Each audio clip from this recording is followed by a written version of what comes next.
Sean Gallagher, evictus.co.uk. From living on the streets at 19 to protecting the stars and royalty, a bodyguard's remarkable 30-year journey. I'm thrilled to bring you the latest from our podcast world, and this time we got a real treat.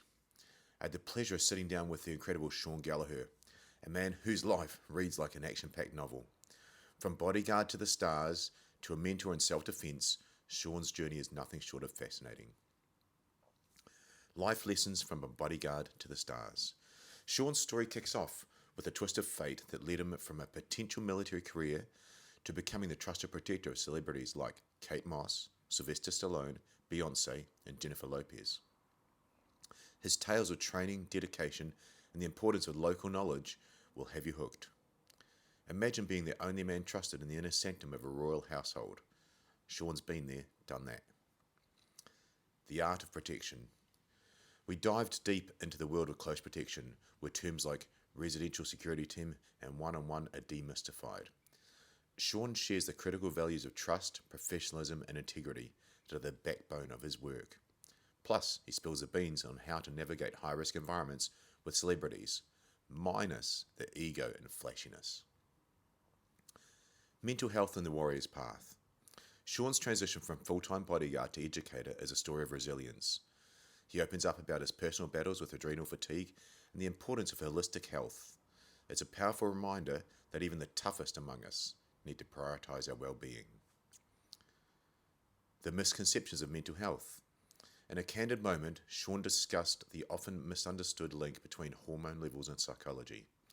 His personal experience with misdiagnosis is a wake-up call to anyone struggling with depression to seek comprehensive medical care.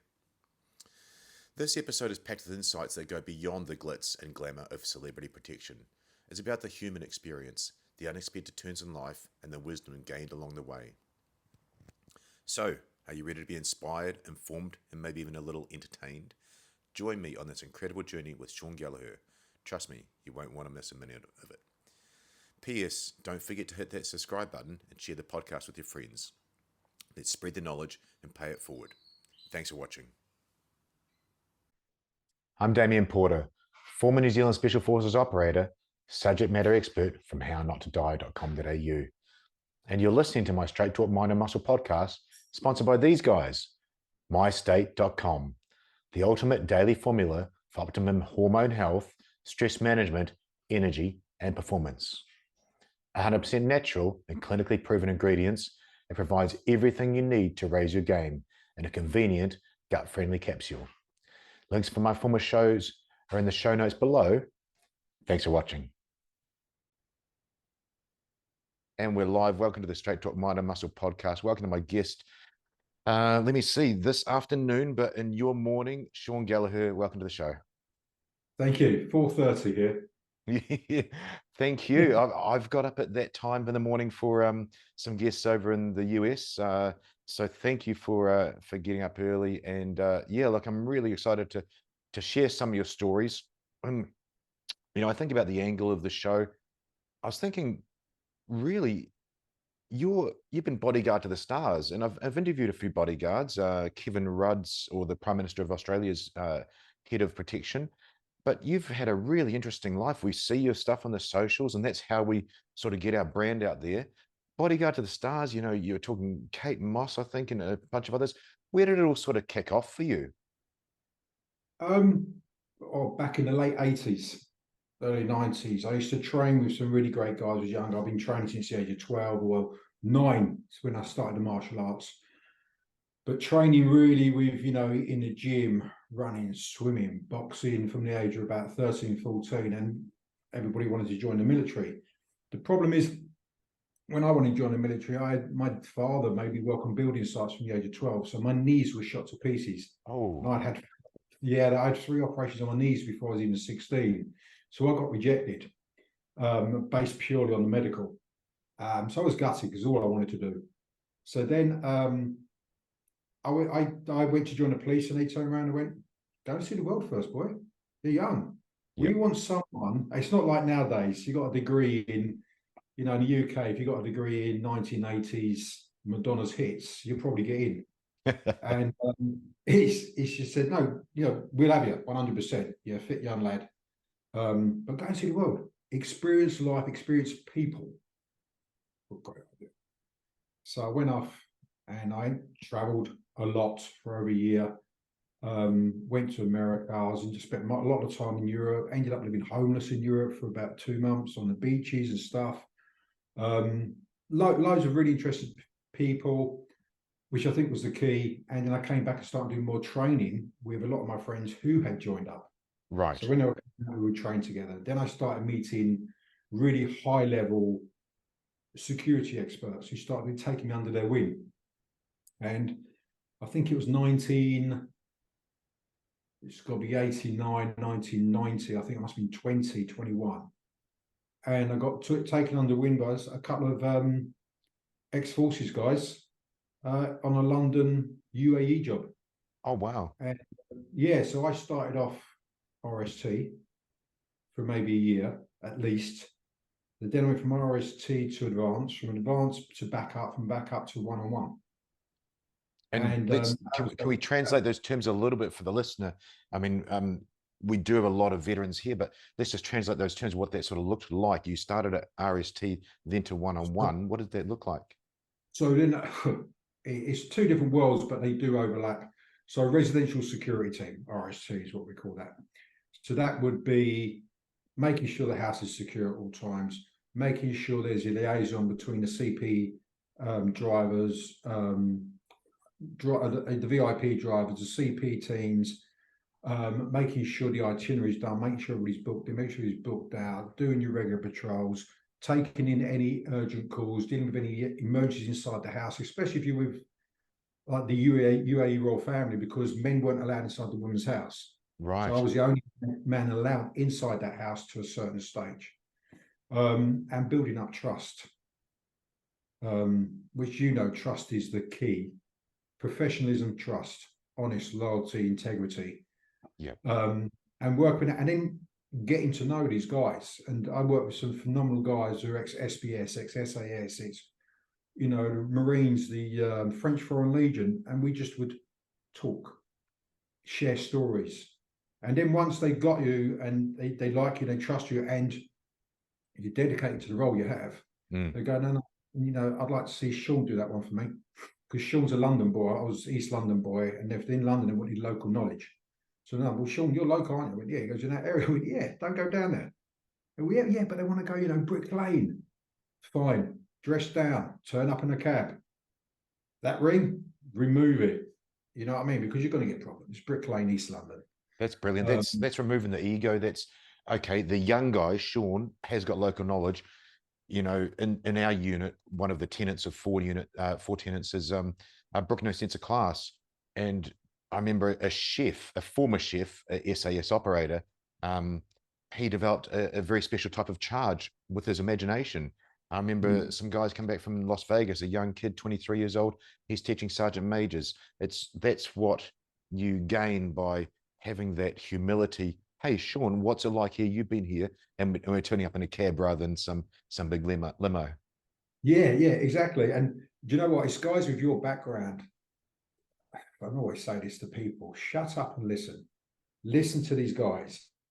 And you know what? I always found the guy with the ego is usually the least experienced, and it's the guy with the ego is making all the mistakes. So I always say to people I train now in the bodyguards, I've got a load of 7 or 8 bodyguards coming down next weekend and want to do edge weapon stuff.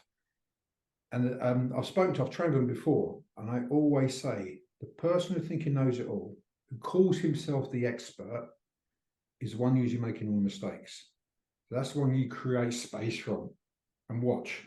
That's because that's where the mistakes are happening. It's interesting that the noisy ones, especially. I mean, the interwebs are just amazing. It still blows my mind. We're the same age. You got a 3-year head start on me. I just turned 50 as well. And what you see on the interwebs, those noisy ones, they're not the ones that everybody's actually using. They're just out there being flashy. Yeah. They're the ones who want attention, and anybody knows what they're doing who doesn't want any attention. They just want to assess. I always say, be careful of the guy in the corner room, just standing, looking, and listening. I love that. I still do that all the time. when I did a CP course in America, God, early 90s. And a guy, I can't remember his name. I wish I did, but I've got frontal lobe brain injury, so I'm really bad with names from the past and different things at the moment. But I always remember him turning around and all this stuff. We're doing these drills, doing the training. You're sprinting down the end of a sports hall. You're picking up the fireman's dummy.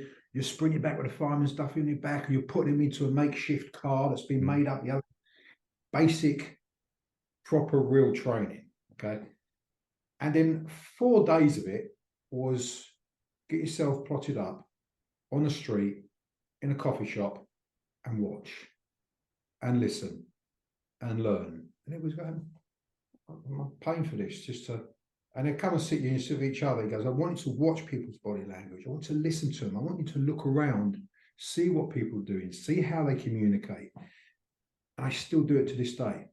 And it's the most valuable lesson you'll ever learn is just watch, listen. Just learn so much from other people. Isn't that amazing? You made me think, I'm not sure if you know my background, military, special forces, came here a police officer for a little bit and fireman now. But I just noticed from especially policing and a little of fireys, bad guys are amazing at that. They're amazing at picking body language.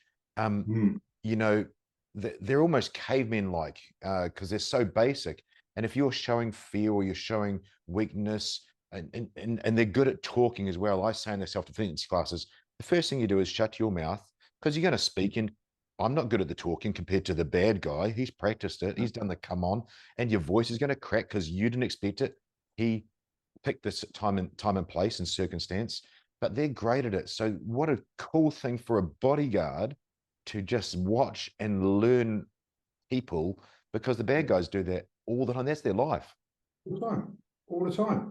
And I say it to my daughter, I say it to the women, and I say, you know, you understand how we react to a threat. So that the body reacts to a threat before the conscious mind recognizes what the actual threat is. You know, this is not survival, this is the amygdala, but you only recognize through the optical nerve. So you've got your eyes open, stuck down like this, like everybody is nowadays. Just look, have your cup of coffee and look around.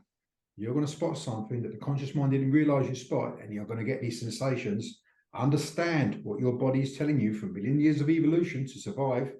If we didn't have these survival instincts, we wouldn't be around as a species. And once you get it, slow everything down a bit more. Take a breath and look, watch, assess. And it works. I'm a track record of 30 years of that system working for me. And I'm sure you've done it yourself. Oh, absolutely. And I must say, for the listeners, I mean, it's sucking eggs to you, so I apologize here. But for the listeners, when I put the uniform on, when you tool up, when we're going to go to work, that's no problem. We're prepared. But when it happens to us on the street, Sean, it's still a surprise because we didn't expect it. Yeah, you talked about the person just before we started recording, you know, somebody walked past you and said something about your wife. You didn't quite ready yourself for that, because when I'm in uniform, I'm ready to go. Now, I never blame someone for that fight and flight response, because as you said, that keeps us alive. I'm thinking back to the article I wrote on the stabbing in France in the playground. Yeah. Absolutely normal response. But now that we've spoken about it, now we've seen it happen, now you've got a file you can access and run through that observe, orientate, decide, and act loop a bit faster. You know, you go, actually, that might be a weirdo with a knife. I've got to do something, not be the screaming grandmother that gets stabbed. I'm not at all being insulting to those people. That's what they did. But now you can go, okay, now I can maybe act a little bit differently than what I saw on worldwide television. Yeah, yeah.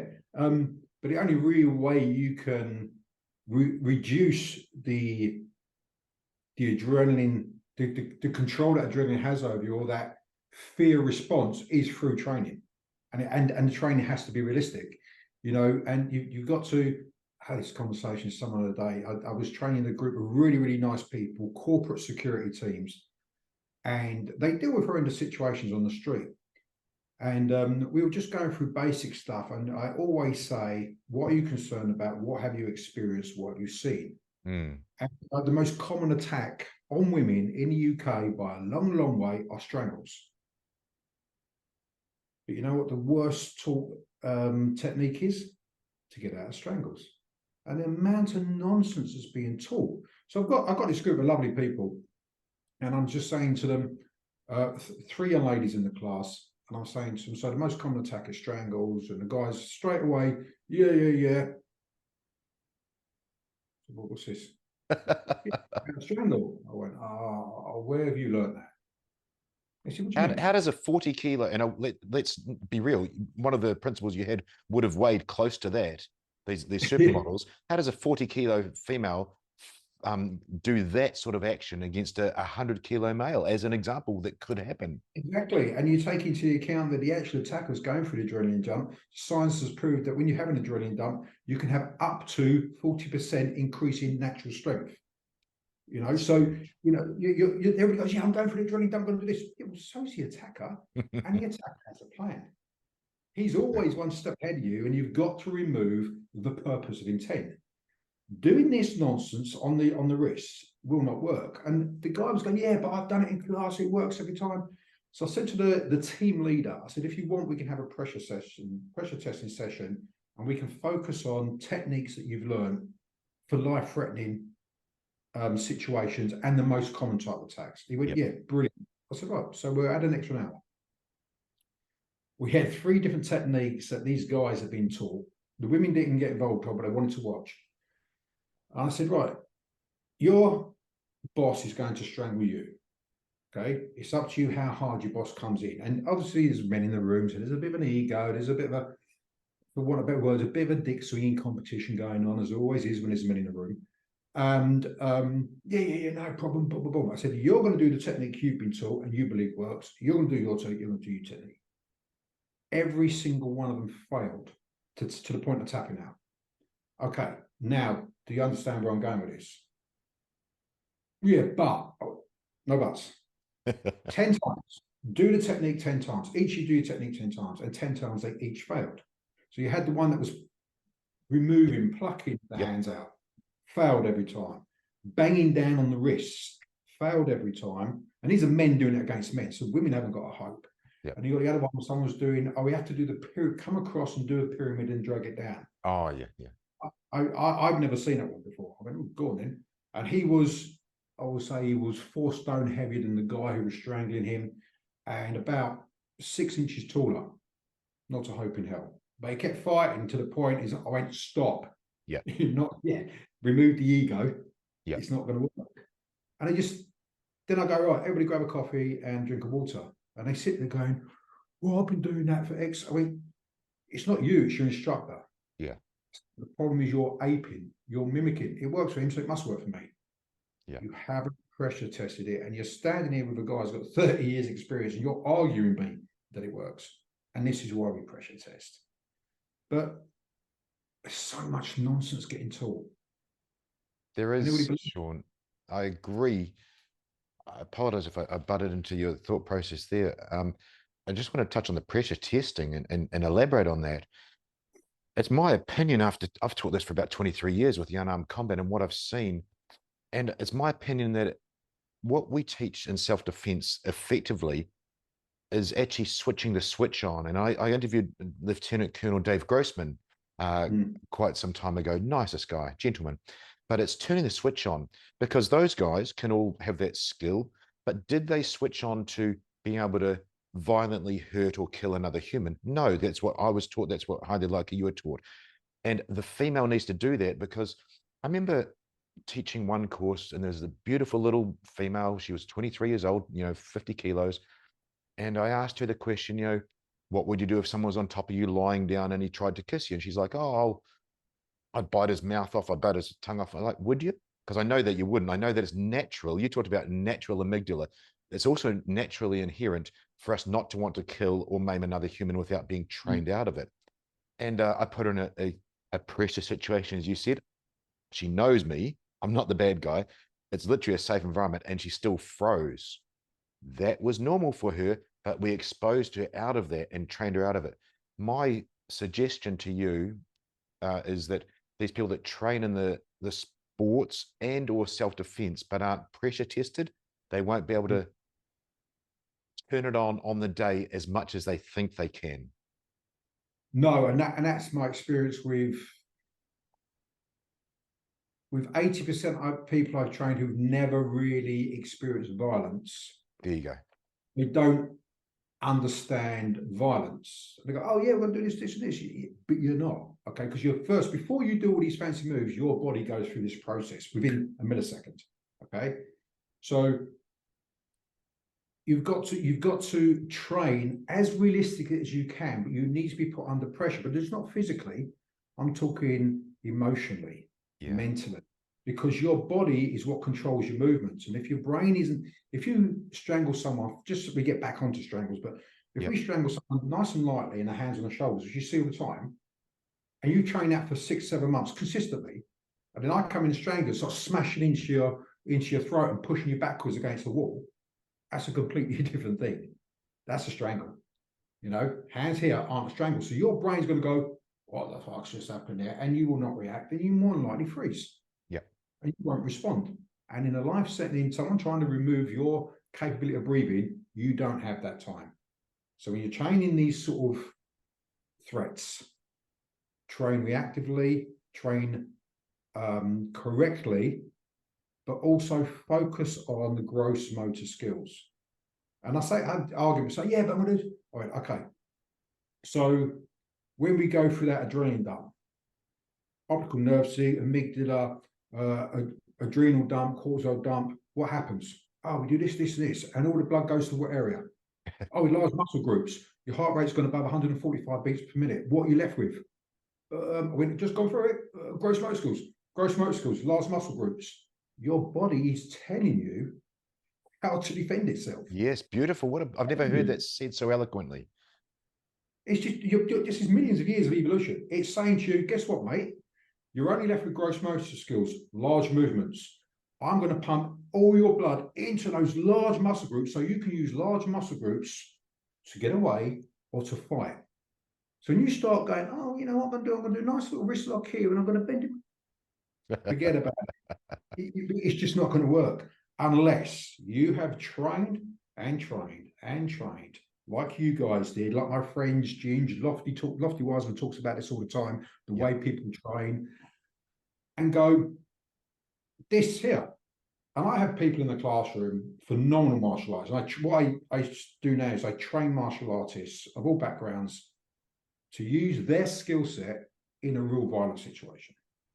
And I'll do something. All right, I'm going to grab you here. I don't want you to strike me just yet. I just want you just to put me in the wrist lock. I can't do it. Yeah, I'll just batter you. Well, can we please explain? You used the word violence. I think the quote was, most of these 80% of these people don't know what violence is, haven't experienced violence. Now, I'm thinking the listener and the viewers got an idea in their mind when they heard that word. Violence, is it, you know, a couple of guys bashing each other in a UFC ring? Is it a couple of jiu-jitsu guys rolling around? What do you term violence? Because I know it's pretty different. It's different. I mean, professional bout, a professional is violent, but in context of a street attack or domestic attack, you know, violence is animalistic. Yes. There's usually at some point someone has lost complete control.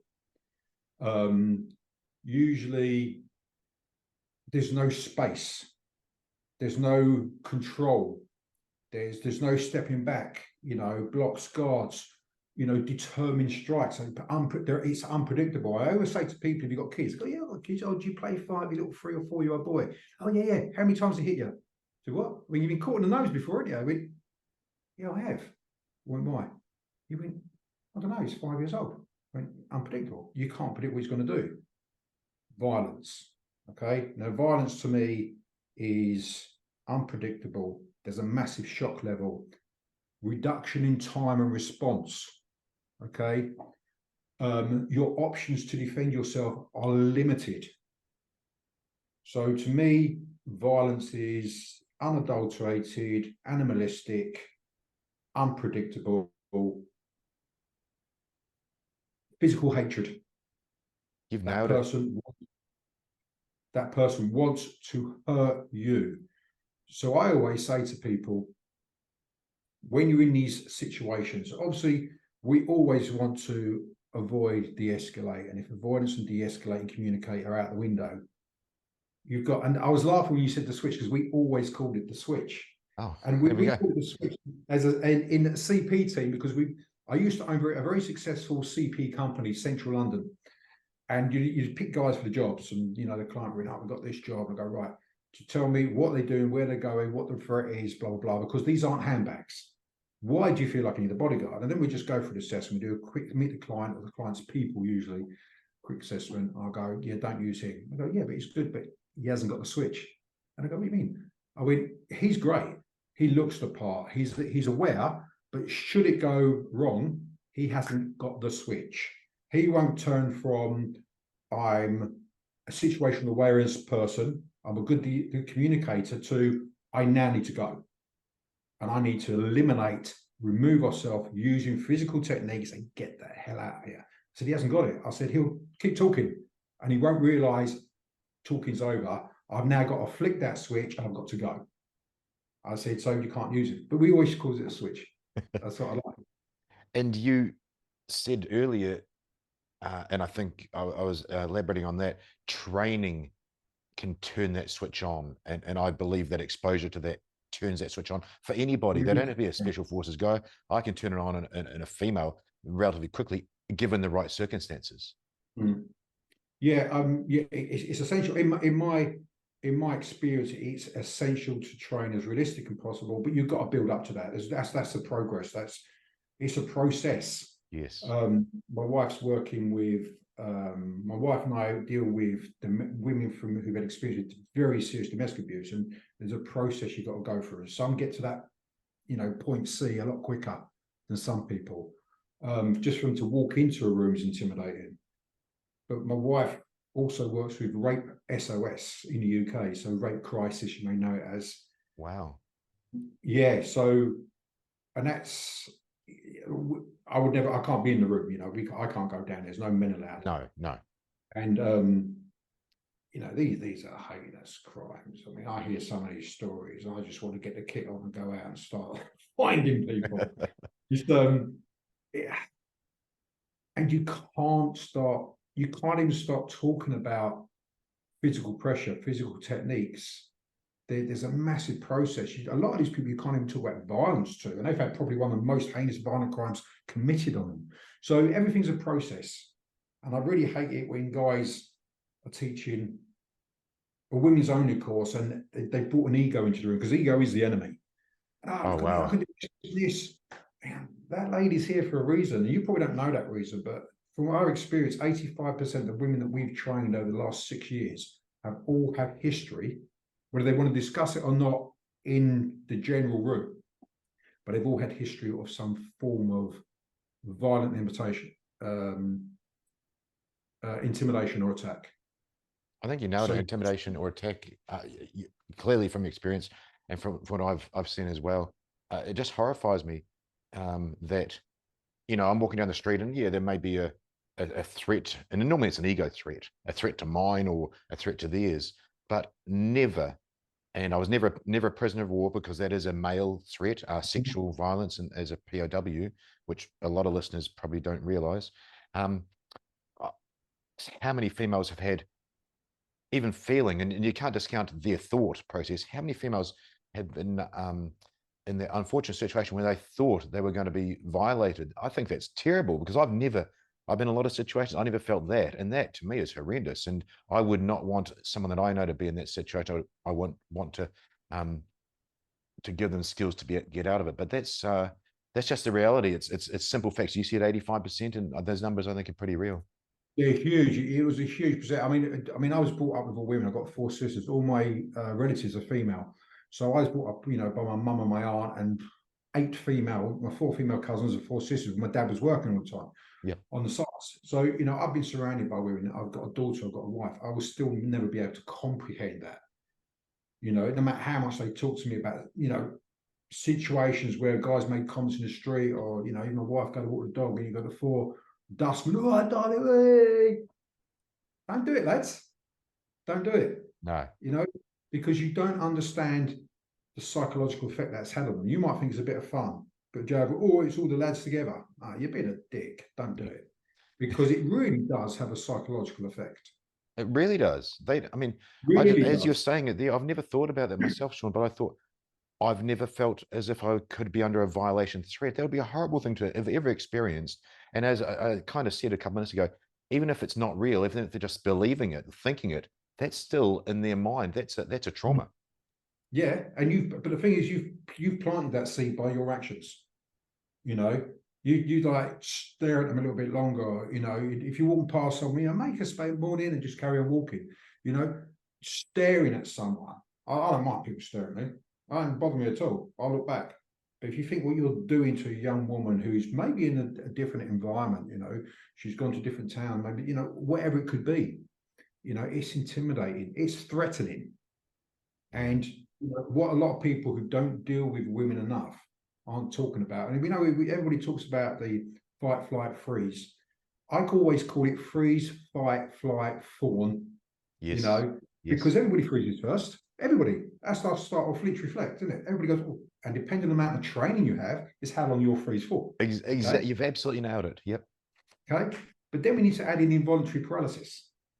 And so many instructors do not understand what involuntary paralysis is. And it's a survival instinct, predominantly experienced by women and predominantly experienced with the threat of a sexual assault or during a sexual assault. And they freeze. So I always talk, I don't bring the fawn into it too much because I've never seen that happen. But I always go freeze, fight, flight, involuntary paralysis, because freeze is temporary. It's that shock reflex. So I never put it at the end because no one fights, runs, and then goes, oh, don't do it.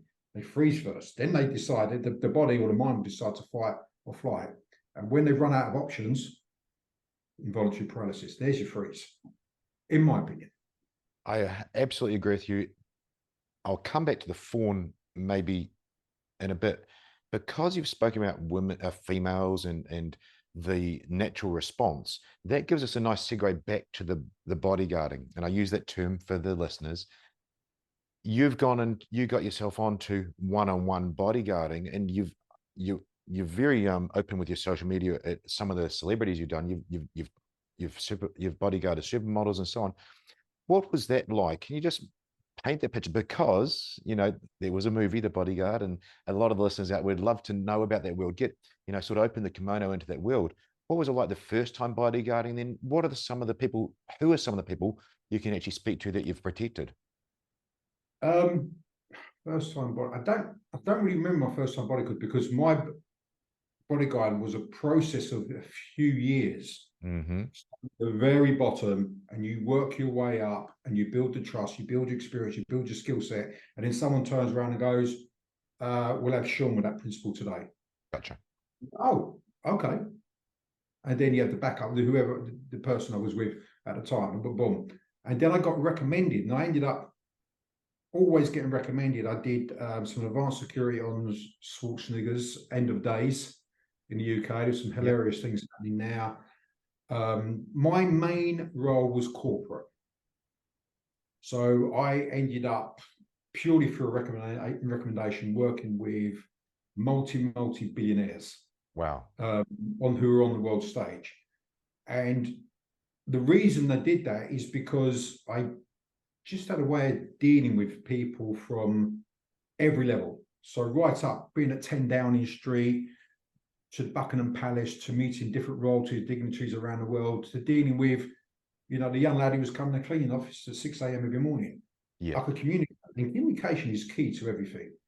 A lot of guys I noticed didn't have experience of dealing with people from all different backgrounds. And don't get me wrong, they all got dealt exactly the same way, with respect and with politeness. It doesn't matter if you're mopping the toilets or you a dignitary. You all got exactly the same way, but there's a different way of communicating the language you use, you know. So when they see, they go, all right, well, we'll get Sean to deal with that situation. Then we're going to bring Sean on. So after a while, I was getting recommended. I got recommended to a guy I won't go into, and I'll talk to you privately about why I won't go into, because he's not a well-liked figure And I was meant to be with him for 4 weeks, ended up being with him and his family for 23 years. Wow, that's such a long time. Full time. Yeah, it's all I did full time. We traveled, we did everything. The byproduct of working with multi-successful, multi-billionaires is they pimp you out. I think I've said this on other podcasts. Oh. So because you're full-time employed, you're not your own person anymore. So anybody thinks it's glamorous and watched Kevin Costner, it's not like that at all. Okay, you know, a lot of the time at 3 o'clock in the morning while they're in this, you know, beautiful 5-star Michelin restaurant, you're standing outside with one of the drivers eating pizza off the boot of the car. You know, in the cold. You can't eat it in the car because you don't want the car smelling the pizza.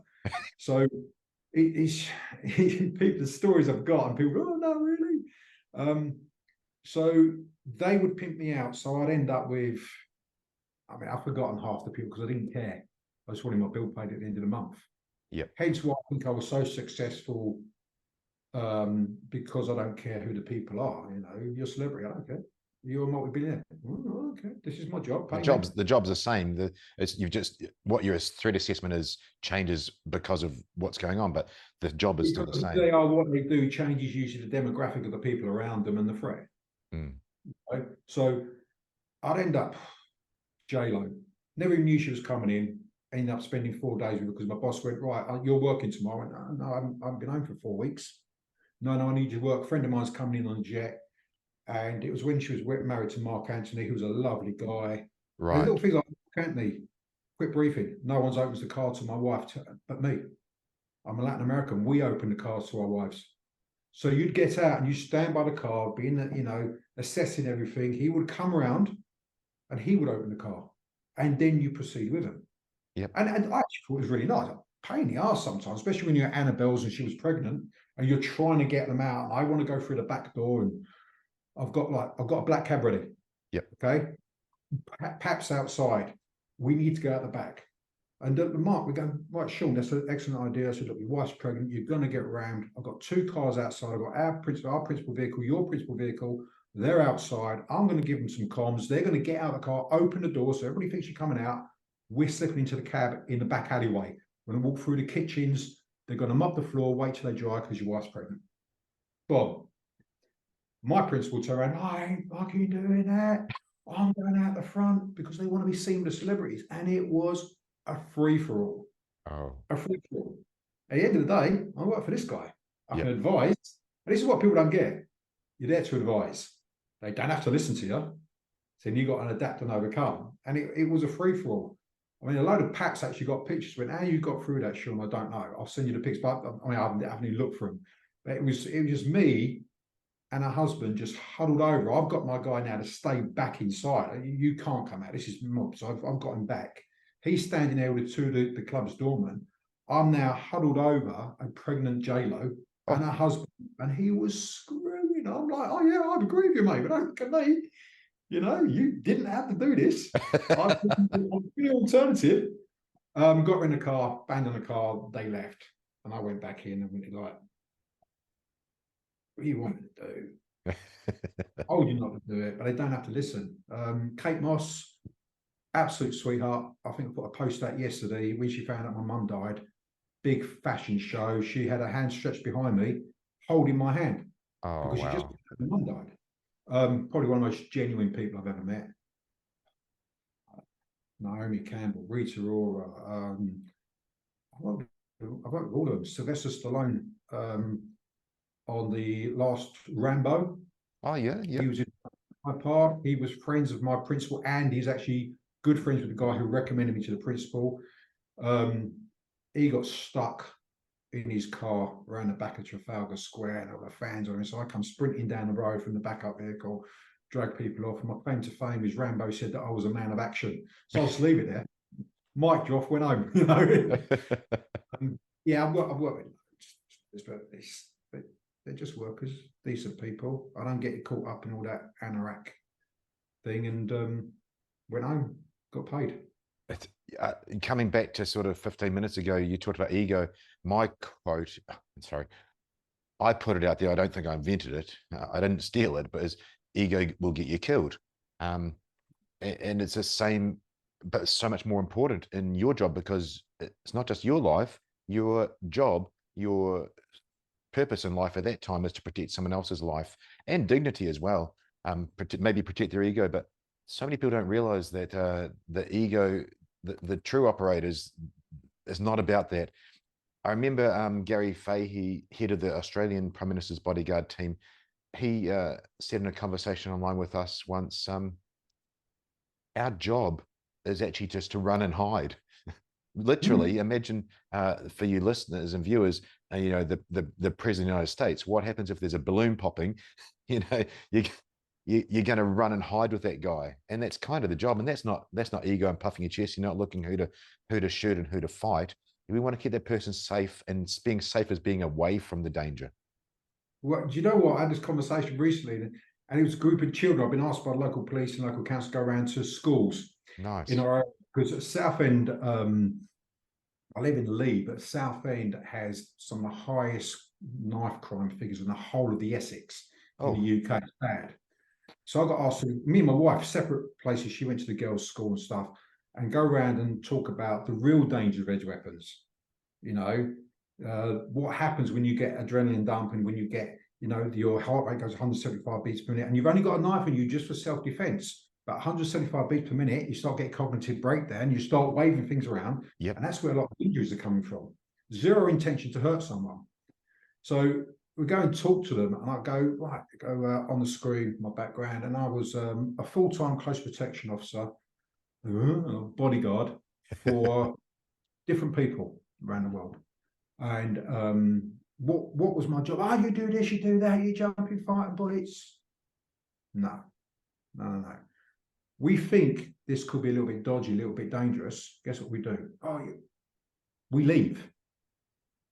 I said, our job's not to fight. If we're actually getting physical with someone or in a confrontation, we've missed something, we've done something wrong. I said, so all a bodyguard is a babysitter. I said, if you're with your kid, you know exactly where your kid's going, you know if they're approaching a threat, you know if a threat's approaching them, and guess what you do? You remove your child from that situation. And I said, so be your own bodyguard. Be more aware. And if you think that things are getting a bit dangerous or you don't like this person, leave. I said, because that's what a professional does. Yes. And I said, if anybody tells you anything different, they're lying. Okay. We are professional situational awareness experts. Yep. I say, and you just got to be more aware. And if you think something's dangerous, don't do it. If you think crossing the road here could be dangerous, what do? You walk down to the lights, you press the button, and you wait till the vehicles stop. You remove yourself from that situation, and they all little light bulb goes off. Oh, I see now. I get it. I said that's a professional telling you that. So don't listen to all this nonsense in your combat class and your martial arts class. Walk away. Best form of self-defense. Don't be there. I give that exact example. 7:30 on a Friday night, I was a police officer. We got called to they call it a king hit here in Australia. That's a one-punch crime. This male was walking down the street with two females, one on each arm, well done him, 7:30 Friday night. Yeah, and he gets king hit from behind. And I went into the situation a bit more. And so I say to the group, how could he prevent that from happening? Somebody say, oh, he could look behind him, or he could do this and that. And ultimately I say, you all know right now, 7:30 Friday night, King Street, we'll just say that, that's happened, so you would not be there. That could be one choice. Yeah. Or you could take that information and then choose, okay, I need to be more aware. But that's the situation awareness. Now you know about a situation in Perth, Western Australia about that. You might have that file in your head and change your perception of that at that time. Yeah, you did. I talk about situational awareness a lot. But your awareness level needs to change in respect to your environment. If I'm on the beach with my wife and it's beautiful and there's kids playing, I'm going to be this certain. If I start going into some of the London estates, my awareness is going to be a different level. So I always say, if you do not need to be in an environment or you feel this environment wrong, just leave the environment. Beautiful. You've got to. The problem I've got now, I found out last year, the key word in self-defense was preemptive strike. The way they're explaining it is, you'd be walking around the supermarket frozen food section, smashing into everybody because the trolley's in the way. But preemptive strike is when you're in a situation that you probably could have de-escalated or removed yourself from, but you must show willingness not to fight. And people go, "Oh, yeah, you can just smash me straight in the jaw." No, you can't. And now the key words are situational awareness. But it doesn't matter how situationally aware you are, it doesn't eliminate risk. It reduces risk. And any professional bodyguard, anybody of your background will turn around. I say to people all the time, there's no such thing as no risk. You'll never eliminate risk. It doesn't matter if it's tripping over the curb, electrocuting yourself or burning yourself with a kettle. It doesn't matter. No matter what environment you're in, there's no such thing as no risk. Situational awareness will reduce or limit the risk, but there's always risk. And people think, "Oh, I'm situationally trained." Yeah. But it doesn't mean you can go to these environments. That environment has still raised the risk. You're just reducing the risk, but the risk is still there. I'm going to touch on that with the beach, and then also at a concert. And I'm going to come back to that very soon, so I don't lose that train of thought. You're doing some great things with the situation awareness, with explaining how to be your own bodyguard, and a bunch of different things with your Instagram videos, which are, I love what you're doing because you're in service of others. That's not monetized. You're not making millions off it. It's something one person might see that might save their life. Situation awareness, you mentioned the beach. I can think of the terrorists coming up on the beach in an African country, I think. But how about this? Tasmania? No, not Tasmania. I can't remember. I know exactly what you mean. There's a film made about it as well, wasn't there? Yeah, there was. I mean, that literally, you're on the beach, so that's not something you'd think about. The playground was one example I gave. Can I put you in this situation, Sean? Because when I heard this 2 weeks ago from a Delta Force friend of mine that they were having a conversation, I realized I was the same. You and I are at a concert, Sean, an outdoor concert. We'll listen to whoever we like. It's in the day, having a bit of fun. We're standing in the back because that's probably the position you and I are probably standing at. We're probably not jumping around at the front. And we will look up and we see a hang glider.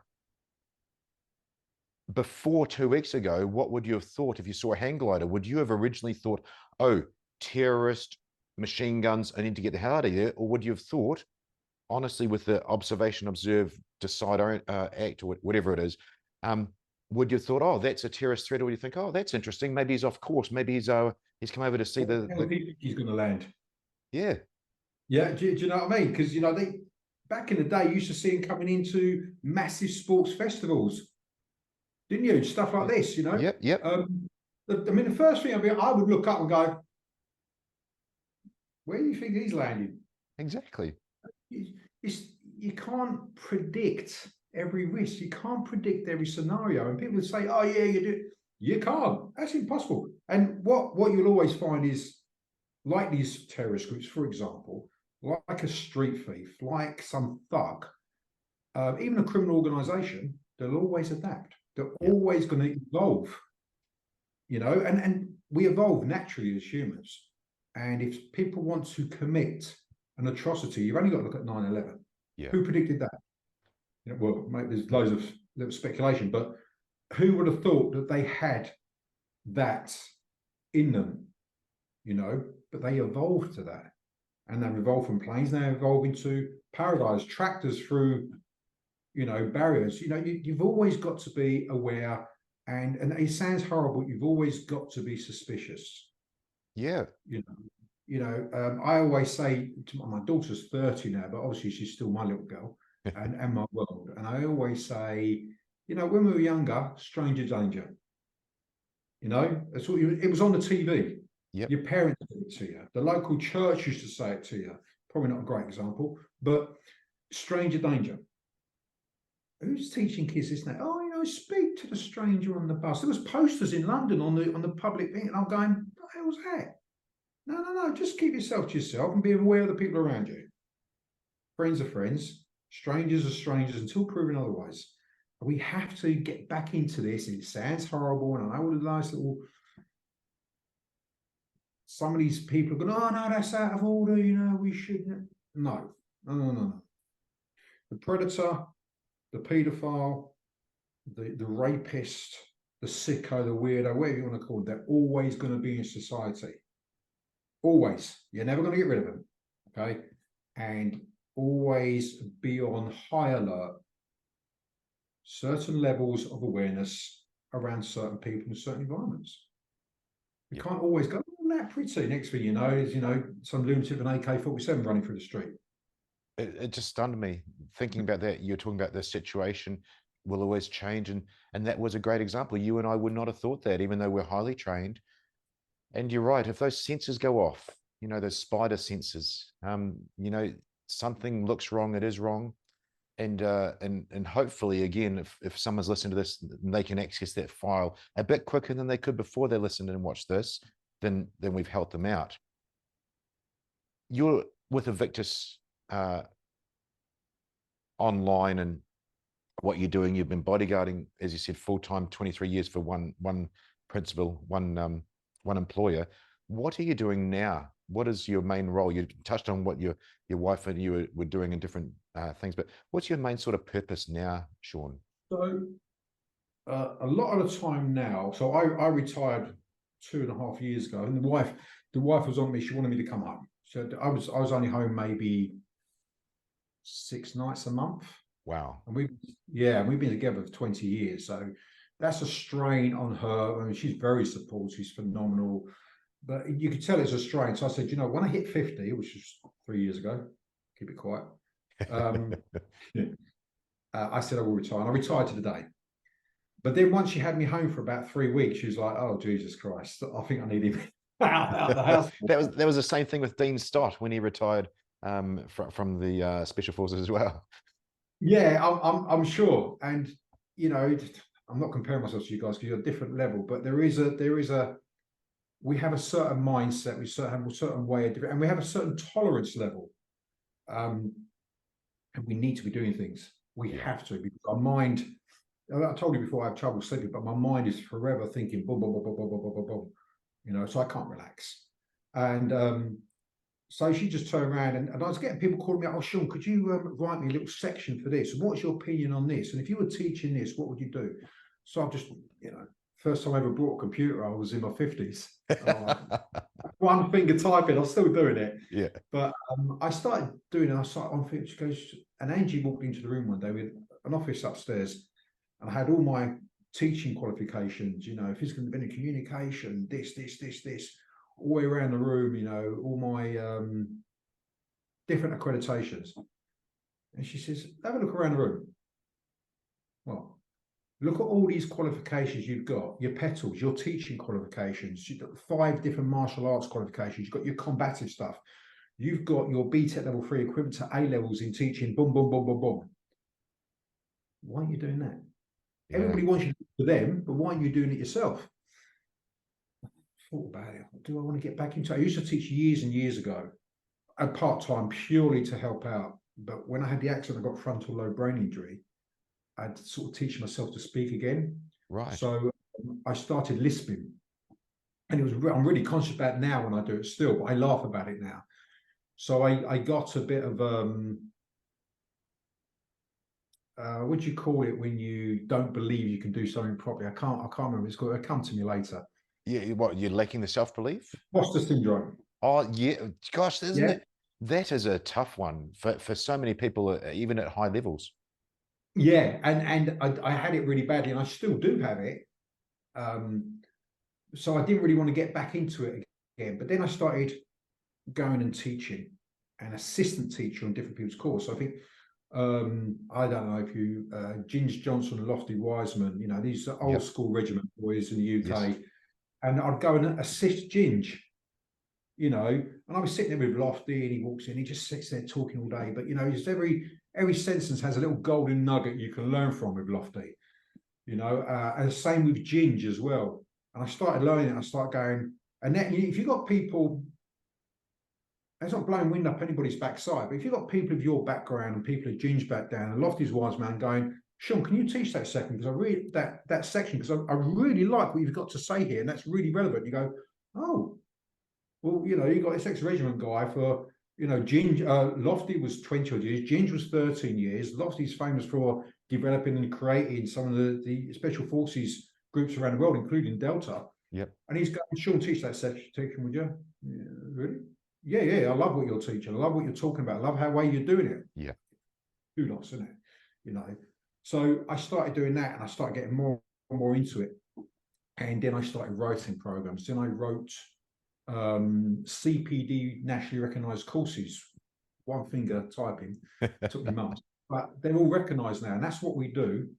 And we do an awful lot of charity work. We go around schools. Angie works with, as I mentioned before, Rape SOS.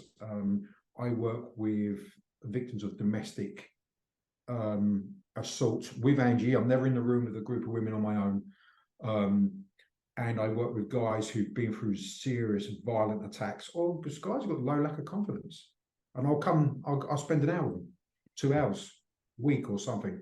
And that's what we're doing. With regards to, I'll digress a bit. With regards to Victus, Angie and I are moving to France. So I've just done a very basic online self-defense, practical self-defense for common attacks. It'll go online in a couple of months when I work out how to use the computer. Brilliant. And then I have a guy, the 9-hour CPD course that I have, which I can send you stuff on. That's all been put into an actual continual professional development course.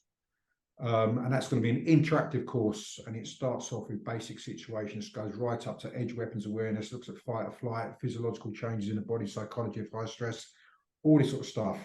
And that'll be interactive, and that'll be a recognized certified course.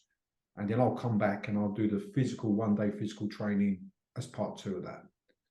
Brilliant. To tie all that in a bow, and I must say you've explained things so well. You've brought that listener and viewer on the journey of what it takes to be a close protection officer. Is what you're doing the last 2 or 3 years, is that turning the dials nicely for you? And I'll give you some context what I mean by that. I had all the chemicals on my brain that would come from jumping out of planes and shooting and blowing stuff up. They were the way that I'd turn the dials to get the feel good things in my life. I enjoy that stuff. You said your wife says after 3 weeks, Sean, you got to do something. And a British friend of mine, Nick Goldsmith, he talks about now you haven't got those dials, you got to find other dials to get the same result. So you're finding nice purpose and connection in the things you're doing now? You know what? Yes and no. I thought I did. And then I was very, very ill for last year. Oh. And loads of blood tests. Couldn't work out what it was. We still don't really know what it was. But one specialist that I saw turned it down to adrenal fatigue. Oh, wow. Yeah, so basically, I mean, at one stage, they go, your pituitary gland isn't working. It's not producing the hormones needed in your body. We think you've got a tumor in the brain. Then they thought it was brain cancer. Then it was blood cancer. And I was going to talk to my wife about this. And then I went to see a specialist, actually just down the road, and bought them, I think it was 32. I'd had over 9 months, 32, 36 vials of blood taken, all these different tests. And I went in and sat with them, and I went, this, and this. And you're the only people I've seen a lot of specialists who spent more than 10 minutes with me. And they turn around and go, Sean, well, what's happened? What's been happening? I go, well, last week, no. What's been happening for the last 20 years of life? Who's Sean? Brilliant. I went, oh, okay, pull up a chair because it's going to take a while. So I went through everything, and a lot of it boils down to the way my life was. And people call it adrenaline junkie, but when you're in a situation where consistently, day after day, year after year, you're working at a certain level. So your cortisol level, your adrenaline levels were up here. Most normal people go through a fight or flight scenario, the shock, adrenaline level pumps up, they're ready, half an hour later they get the shakes, and they come down again, and the body reduces. As you all know, and anybody who's got any experience in your field, military or close protection, you work at this level. You're always at the fight or flight because you're always assessing. You're always based on the scenario, what if? Yeah. Sitting down, have a coffee in a restaurant at 6 o'clock in the morning, you see coming in, and you go through a scenario.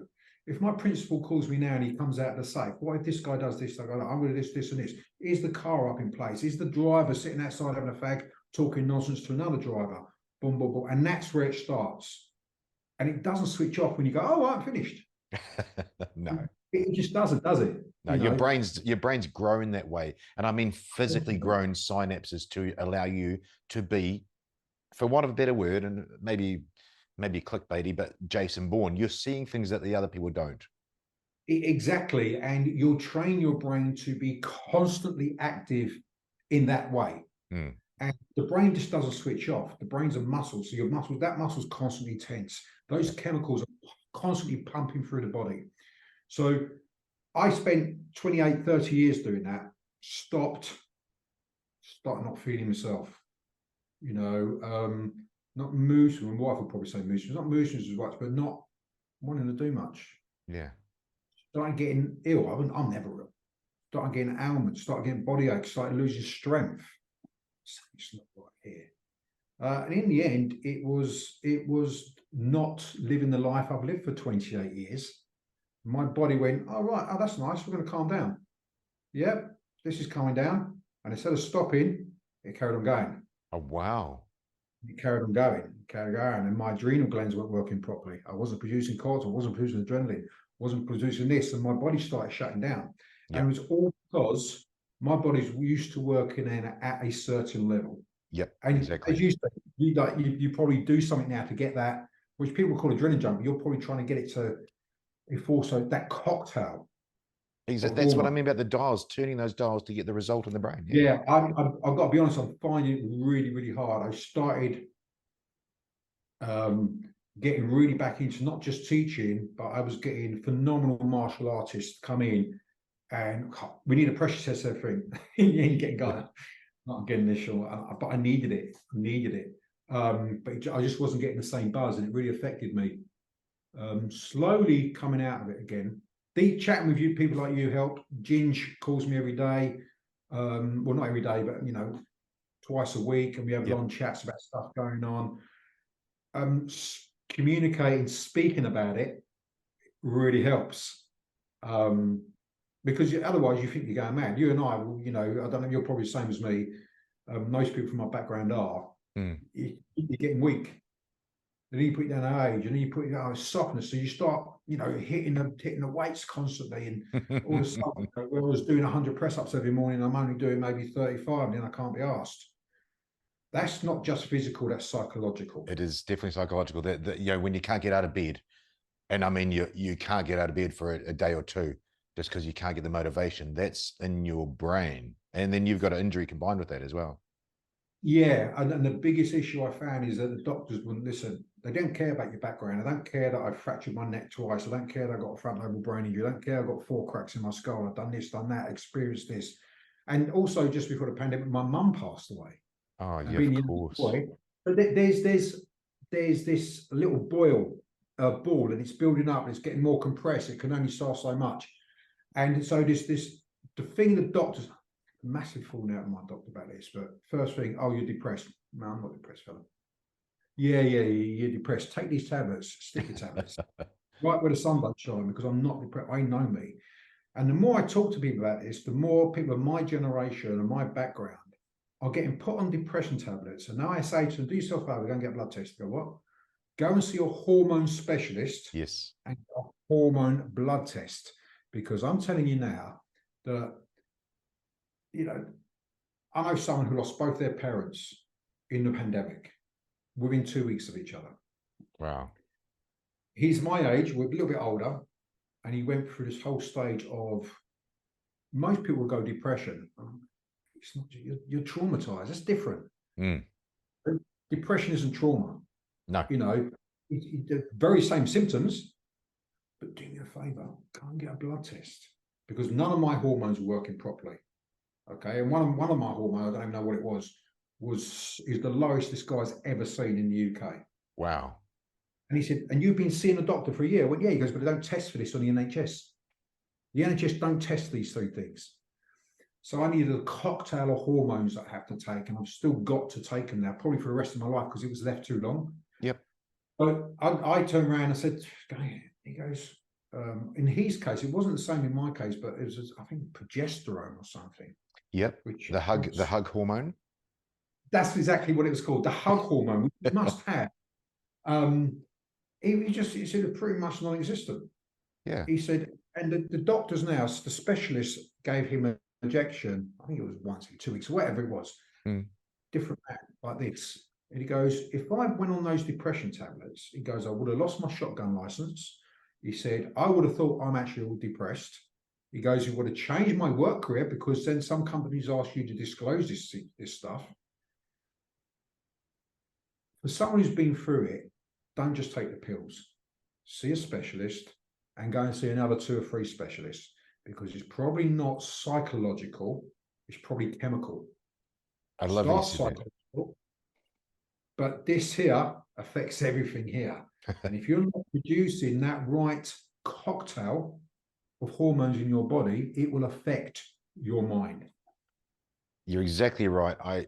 This is a quote that I did make up, is biology creates psychology. But and you've proved that from your circumstance. You proved it with your friends. After listening to Andrew Huberman's talk on depression, I realized that he just means things are depressed. Your progesterone was depressed, as an example. I'll give you an example for the listeners. A friend of mine was he's here in Australia. He was a South African. He's used to a high level of stress, much like you, and he's an ambulance officer here, or paramedic. Well, he was depressed, has depression diagnosed, as you said, and it was actually misdiagnosed because it turned out his testosterone is so low. He gets his testosterone shots every 6 weeks, and he's happy, losing fat, got his muscle, got his strength. He's motivated. Testosterone being a motivation hormone, as well as the other things. I think depression for many people is what Andrew Huberman, so not me, I'm not the scientist, I'm a shooter and a fireman. Things are depressed, and you got to find the way to turn those knobs back up and get the things going, which brilliant. And a really interesting segue. I asked you the question because I've done a lot of veterans transition, and I understand what it's like, and you're fairly fresh. You're 3 years out of transitioning from CP to here. And it's really interesting, the journey. You've got some biological things and maybe some habit things to change how to get those chemicals up in your brain as well. I'm still searching. I'm still searching to find that buzz. I am. You know, we've got a house in France now, so we go out there, and I have to calm things down for my health. You do. You can't remain at this level of adrenaline and cortisol. It's not healthy for you. No. Problem is, you've got to find a balance, but the balance has to be for you. And the problem we've got with the male menopause is a prime example. Okay, so male menopause, people, get to a certain age, you lose your testosterone. Yeah. People don't realize a lack of testosterone causes these little angry outbursts. It's not the testosterone that's causing it. No. It's the lack of testosterone. So, don't do that, you're going to get all void. It's nonsense. People don't know what we're talking about. And as I spoke to specialists, and my issue wasn't the testosterone as such, it was everything had just gone, what the hell's going on here? Let's quieten down. And instead of stopping, it just went. So I wasn't, as I said, I wasn't producing adrenaline or cortisol, or, it was affecting my liver, my kidneys, everything. So I just really looked into it, not in depth as much in depth as you or the professionals, but there's so much nonsense about it, so many misconceptions. And the only thing I'll say is get a proper blood test before you take any pills and go, oh, it's this, and it will change your world. Because it's the most problem issue I have when I train people. What went up to this week? Oh, what's up? Sit down, have a cup of coffee, mate. Yeah. Oh, I don't want to talk about it. No, talk about it, and then I'll tell them my story. Yes. Really? Go and see these people and get a hormone test.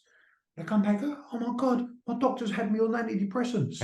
They're mind-altering, mate. They're mind-altering drugs. Get off that.